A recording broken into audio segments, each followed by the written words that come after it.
tout le monde, j'espère que vous allez bien. Aujourd'hui on se retrouve pour une vidéo que j'avais trop hâte de faire sur la première tasse de ma marque d'objets Eke. Ça fait déjà 3 ans que j'ai fondé Eke, que je fais des objets à la main dans mon atelier actuellement à Paris. C'est toujours à cheval entre des techniques numériques, on va dire, avec de l'impression 3D, de la modélisation, et des techniques plus artisanales, à savoir du moulage, du mélange de matières, de la création de couleurs avec les pigments et compagnie. Et ces tasses là, c'est vraiment un projet qu'on mène un peu en secret depuis genre 9 mois, donc c'est vraiment un bébé. À savoir que jusqu'ici toutes mes pièces ont été en résine de plâtre, donc c'est assez poreux, c'est plutôt à usage décoratif qu'alimentaire. Donc on fait principalement des vides-poches, donc plateaux, petites coupelles, plus ou moins grande taille, des porte-encens, des vases aussi.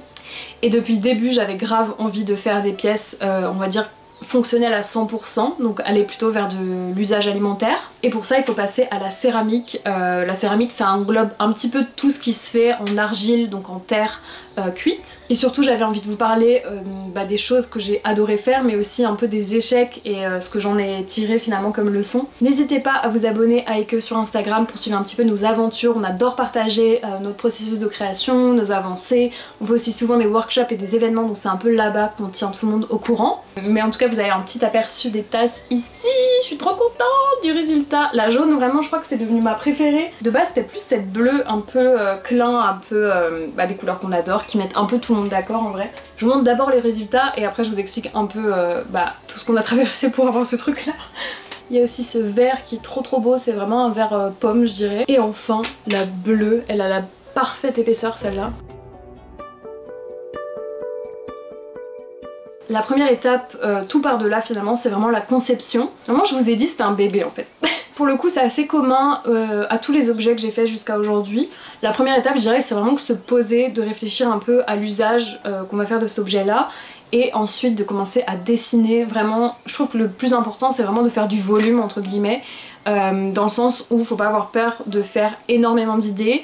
C'est vraiment une forme de brainstorming finalement. Mais du coup première étape on a commencé à dessiner avec Alice différentes idées de tasses. C'est vraiment un produit où on se challenge pas mal sur la matière déjà, le process, donc on savait qu'on voulait une base assez simple avec des dimensions assez imposantes. C'est plutôt une grande tasse, donc elle fait environ 350 ml en contenance, avec des bords épais, un retour en bas qui fait qu'elle est bien ancrée. Ouais. Je voulais vraiment un truc réconfortant on va dire à l'œil et très stable.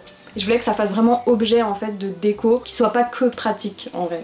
Du coup on s'est beaucoup plus lâché on va dire sur la anse. Nos objets ils ont des lignes très organiques, donc cette anse c'était vraiment le moyen de faire le lien avec nos autres créations. On est vraiment allé vers un boudin assez doudou, assez réconfortant encore une fois. Et moi je voulais qu'il soit de biais parce que pour moi ça faisait vraiment le lien avec les autres pièces qu'on fait. Dans le design d'objets j'adore la notion de déséquilibre. Si on regarde le plateau par exemple ou le porte-encens, les bords ils sont pas du tout symétriques. L'idée c'est d'avoir un truc qui a l'air quasiment naturel en dehors de sa couleur. Et pour moi c'est vraiment le détail qui fait cette tasse là. Et après il y a aussi des enjeux de faisabilité par exemple. Ça implique plein de choses dans le process. Mais voilà, l'idée c'était de faire une forme et des couleurs aussi qui s'intègrent bien dans la famille un peu Eke, parce que l'approche et la démarche qu'on a c'est quand même de faire des objets qui restent disponibles dans le temps.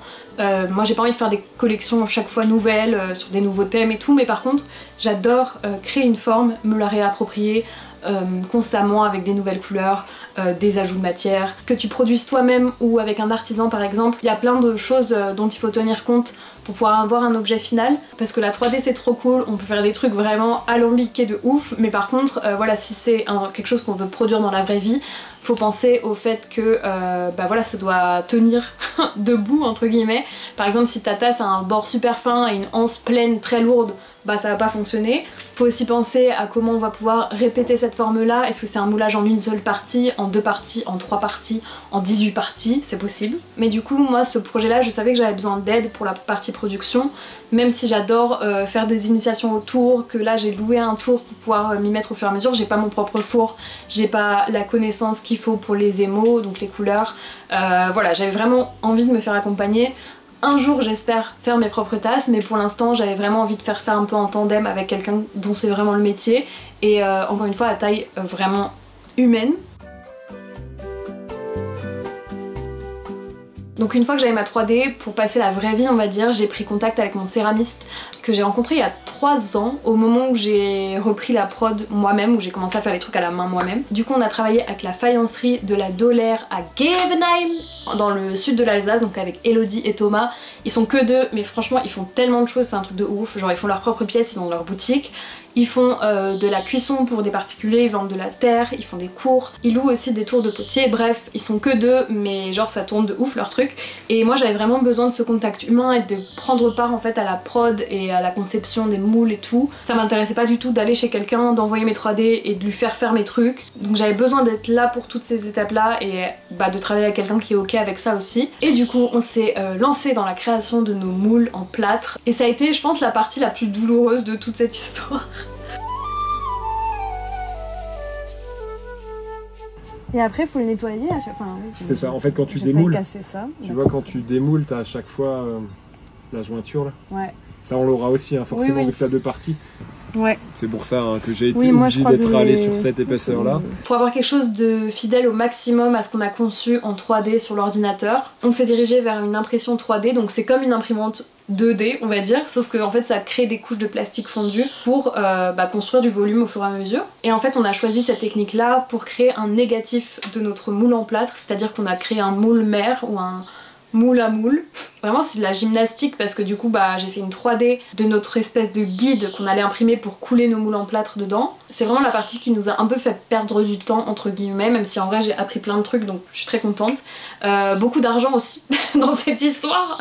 Pour vous dire, je comptais lancer les tasses début mars pour l'anniversaire des queues. Voilà, est-ce qu'on est début juillet? Absolument. Pour utiliser ces trucs là, couler des moules en plâtre et pouvoir les démouler une fois qu'ils sont secs, il fallait que le guide en plastique soit assez mou. Donc ce fil flexible qu'on utilise pour ce type d'impression, c'est du TPU. Du coup un pote à moi pouvait m'aider finalement, miskin, finalement l'impression du moule, sachant qu'il y avait vraiment plein de parties différentes, a mis un peu en panne son imprimante, donc vraiment je me sentais trop mal. Ça c'était vraiment vers Noël là.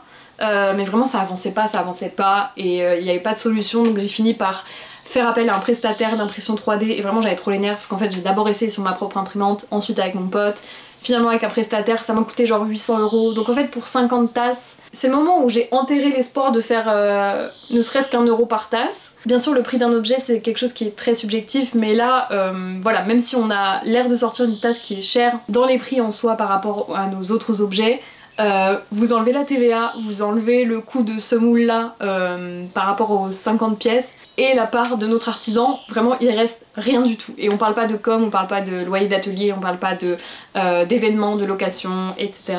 de packaging, bref c'est vraiment ce moment là où j'ai compris que j'allais pas, en tout cas cette première série là, pouvoir récupérer de l'argent. Après voilà, c'est un peu la réalité de la création artisanale quand tu peux pas on va dire agrandir l'échelle de ce que tu fais. En vrai moi ça m'a appris plein de trucs et si demain on refait des tasses, en fait elles nous coûteront entre guillemets moins cher à faire déjà, parce que voilà ces investissements de départ ils sont toujours assez volumineux, mais en fait avec le temps c'est quelque chose qui s'amortit. Voilà les prints, ça c'est ceux des tasses, c'est impressionnant à quel point c'est grand, je sais pas si tu te rends compte, mais vu qu'après l'argile réduit au fur et à mesure des cuissons et tout, c'est normal que ce soit aussi gros et c'est assez drôle comme matière, genre. Et du coup, ce week-end, avec le carton plume que j'avais acheté, un contre-moule pour chaque moule. Je sais pas si ça va suffire, mais j'avais pas plus... Ok, là on est le 27 mars et on est en train de faire tous les côtés pour les moules en plâtre. Donc,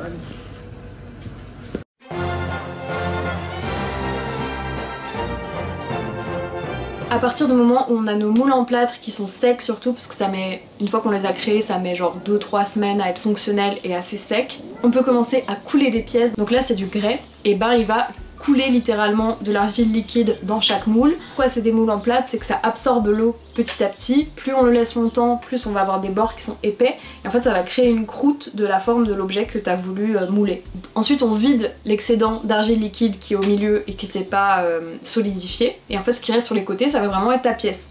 Ça c'est vraiment la partie trop cool où on allait toutes les trois en Alsace découvrir ces étapes là. Moi j'ai trop aimé parce que bah vraiment on passait de quelque chose de très abstrait où on avait vraiment essayé de plancher au fur et à mesure à un truc où on découvre vraiment comment c'est assemblé à la main, on découvre les proportions en vrai, c'est là où on peut faire des retours aussi et on apprend vraiment plein de choses. C'est là où on a choisi nos couleurs aussi et aussi je me suis dit mais quelle merveilleuse décision de faire appel à quelqu'un parce qu'en fait c'est que d'avoir vu ce process là de A à Z d'un objet que j'ai imaginé jusqu'à la pièce finale, je me rends compte de tout ce que ça implique, de toutes les contraintes aussi, de toutes les subtilités qui existent dans ces matières là. Du coup après un peu de retouche, de séchage aussi, la pièce elle change déjà un peu de couleur mais l'idée c'est qu'on va la cuire une première fois à très haute température, je crois que c'est environ 1200 degrés et ça va donner ce qu'on appelle un biscuit, c'est de l'argile cuite une première fois de couleur très neutre. Après ça on applique l'émail et ensuite deuxième cuisson et ensuite c'est bon. Ça c'était pour vous montrer à quel point ça réduit au cours de la cuisson.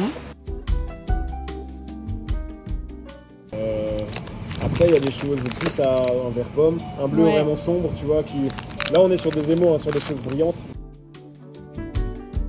Hello tout le monde, je suis en Alsace et aujourd'hui on se dirige vers chez mes céramistes pour aller voir l'étape de l'émaillage. J'ai beaucoup trop hâte parce que l'émail et surtout sa couleur elle se révèle vraiment une fois qu'il y a une montée en température. Et du coup ce qui est trop cool c'est que demain il s'occupe de la cuisson des pièces qu'on va voir aujourd'hui et vendredi du coup dans 2 jours je retourne là-bas pour aller voir la sortie du four et j'avoue que c'est un peu l'étape qui me paraît la plus satisfaisante.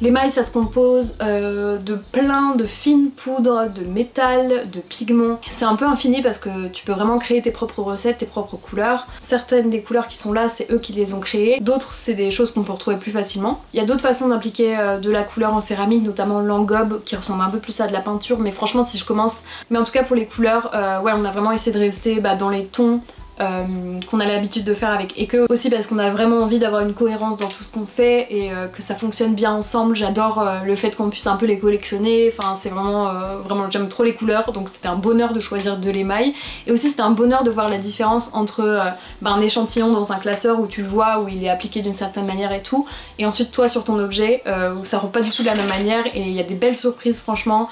Je suis trop contente de comment ils sont devenus. Après la deuxième cuisson c'est vraiment là où on voit l'objet final. Il y a aussi plein de retouches à faire, parfois il faut recuire une deuxième fois la pièce parce qu'il faut appliquer une petite touche d'émail par-ci par-là, reponcer et compagnie. En soi c'est comme les pièces que je fais moi à la main, il y a toujours des petits défauts, c'est aussi ce qui fait la beauté je trouve de ces objets là. C'est ça qui fait qu'il y a un peu de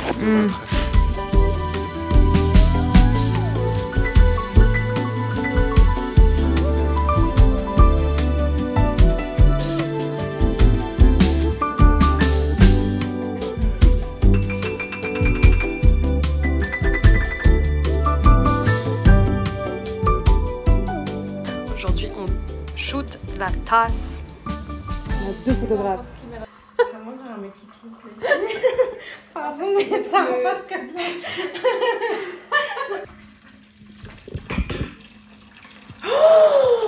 Et du coup on a choisi de faire une première petite production de 10 pièces par couleur, donc il y en a 50 en tout. Ça sort dans 1 semaine mais j'ai encore vraiment pas mal de travail dessus. Déjà demain je les rapatrie à Paris en voiture, en blablacar même. Enfin non, dans le 91 et ensuite à Paris, à l'atelier. Pendant ce temps-là, Alice a aussi trop bien avancé. Franchement, je suis trop fière d'elle parce qu'en gros, elle a fait vraiment les packaging de A à Z toute seule. La conception de la typo, la linogravure, les stickers, enfin vraiment, ça rend vraiment trop bien et je suis trop contente qu'elle me suive dans ce type d'aventure et qu'elle kiffe. Parce que finalement, on touche à plein de métiers différents et c'est vraiment ce qui est le plus agréable. Émilie aussi a fait nos superbes photos pendant la confection, donc quand on était en Alsace, et aussi pour l'e-shop, des mises en situation et tout, donc je suis trop fière d'elle aussi, enfin je suis trop fière de nous en vrai. Et voilà, donc samedi prochain on organise un événement à Paris dans le café Huddle. Vous pourrez découvrir les tasses, nous poser des questions. Ok, ma caméra vient de rendre l'âme, venez prendre un café, on offre le café à toute personne qui achète une tasse. Et si vous n'êtes pas sur Paris, dimanche matin à 10 h, on met tous les stocks restants de l'événement. En tout cas, j'espère que ce projet vous plaît,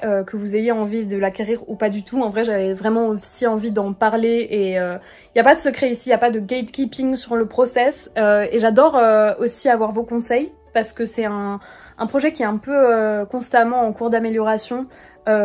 J'espère que ce sera que les premières, ce sera pas là dans les 3 prochains mois, mais en tout cas j'espère en refaire à un moment donné quand même. En tout cas merci de m'avoir écouté, j'espère que c'est que le début de nos aventures en céramique. On se voit le week-end prochain, peut-être sur l'événement ou sur le site ou sur Instagram ou je ne sais où. Je vous fais de très gros bisous et à bientôt. Salut!